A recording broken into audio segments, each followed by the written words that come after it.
Pernah tak anda buka peti sejuk, pandang sekotak susu dan terfikir, macam mana susu ni masih elok lepas berminggu-minggu? Ataupun, macam mana sayur berkutu masih lagi rangup? Sebenarnya, di sebalik setiap makanan kat dapur anda, ada satu pertarungan sains yang sedang berlaku.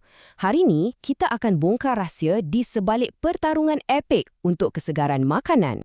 Nampak macam soalan mudah kan? Sebab kita semua pernah alaminya. Roti yang tiba-tiba ada tumpuk hijau ataupun susu yang jadi masam sekelip mata. Tapi kenapa sebenarnya? Apa yang menukarkan makanan sedap tu menjadi sesuatu yang kita tak boleh makan langsung?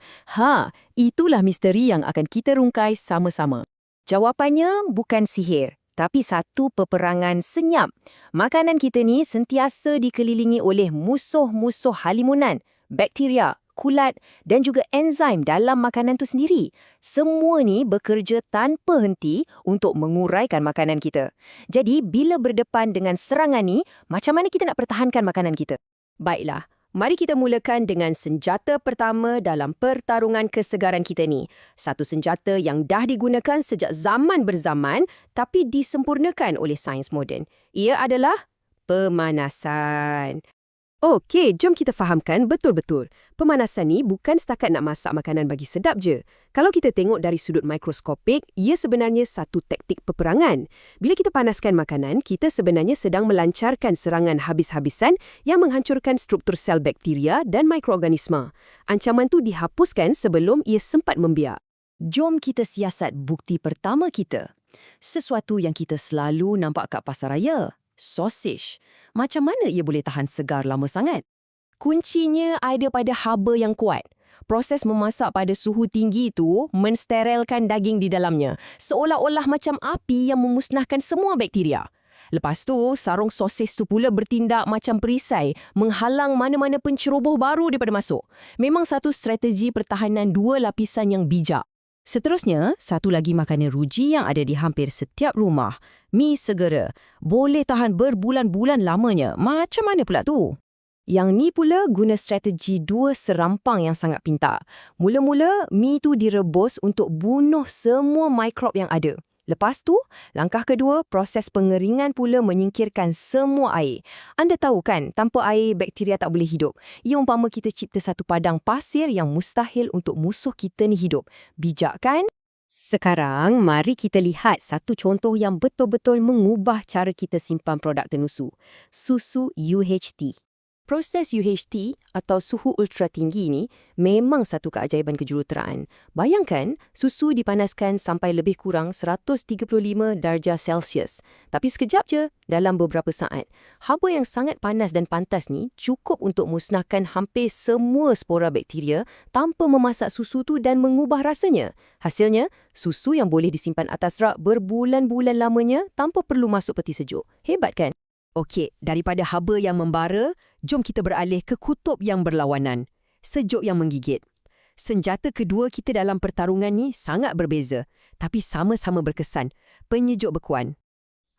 Kat sini strateginya berubah terus. Fikirkan macam ni. Pemarasan tu macam butang padam. Ia hapuskan musuh terus. Penyejuk bekuan pula macam butang jeda yang besar. Ia tak bunuh bakteria, tapi ia jadikan keadaan sejuk sangat sampai semua aktiviti diorang terhenti. Membiak, makan, merosakkan makanan kita, semua tu berhenti serta-merta. Mereka macam terkunci dalam keadaan beku. Jom kita tengok contoh pertama dari bahagian sejuk beku. Ikan salmon. Macam mana ikan dari lautan yang jauh boleh sampai ke pinggan kita dalam keadaan yang masih segar? Kuncinya kat sini ialah pembekuan pantas. Kalau kita bekukan sesuatu dengan perlahan, molekul air akan membentuk kristal ais yang besar dan tajam. Kristal-kristal ni akan rosakkan dinding sel ikan tu dan bila kita cairkan semula, teksturnya jadi lembik. Tapi dengan pembekuan pantas, kristal ais yang terbentuk sangat kecil dan tak merosakkan sel. Itulah rahsia macam mana kita boleh dapat ikan berkualiti tinggi walaupun beribu kilometer jauhnya dari laut. Okey, daripada yang savory, kita beralih kepada yang manis. Strawberry beku. Satu cara untuk kita nikmati rasa musim panas pada bila-bila masa. Cuba fikirkan, strawberry tu dibekukan sejurus selepas dipetik. Waktu ia paling manis, dan penuh dengan vitamin. Proses pembekuan ni umpama menghentikan masa untuk buah tu. Ia kunci semua kebaikan tu. Rasa, warna, nutrien, jadi kita boleh nikmati kemanisan musim panas walaupun waktu tu tengah musim hujan. Tapi, apa jadi kalau kita gabungkan kedua-dua senjata ni?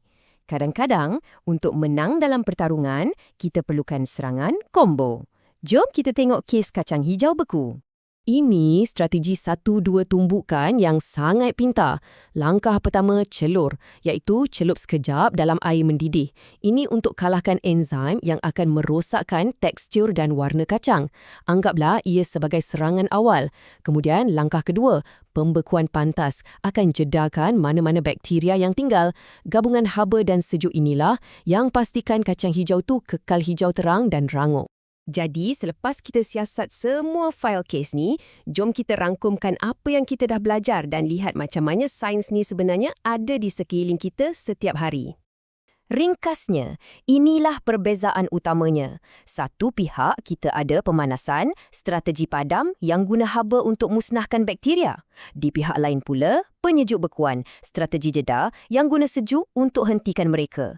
Dua kaedah yang sangat berbeza tapi kedua-duanya menuju matlamat yang sama untuk menang dalam pertarungan kesegaran. Pada akhirnya, inilah sebabnya semua ni penting. Sains pengawitan makanan ni bukan sekadar nak bagi makanan tahan lama. Ia tentang keselamatan makanan kita, tentang kemudahan dalam hidup kita yang sibuk dan juga tentang keupayaan kita untuk dapatkan pelbagai jenis makanan tak kira musim atau di mana kita berada. Jadi, lain kali anda lalu di lorong pasaraya, ingatlah, setiap barang dalam troli anda tu ada kisah sainsnya sendiri, kisah kemenangan dalam pertarungan kesegaran. Setiap tin, setiap pak, setiap bungkusan beku adalah bukti kebijaksanaan manusia dalam melawan proses perebutan semula jadi. Ia adalah sains yang boleh kita makan. Jadi, saya tinggalkan anda dengan satu cabaran. Cuba periksa dapur anda sendiri. Apa lagi contoh pemanasan dan penyejuk bekuan yang anda boleh jumpa? Dan mana tahu, mungkin anda akan terjumpa senjata lain dalam pertarungan ni, macam jam yang guna gula atau jeruk yang guna asid. Pertarungan untuk kesegaran ni sentiasa berlaku di sekeliling kita.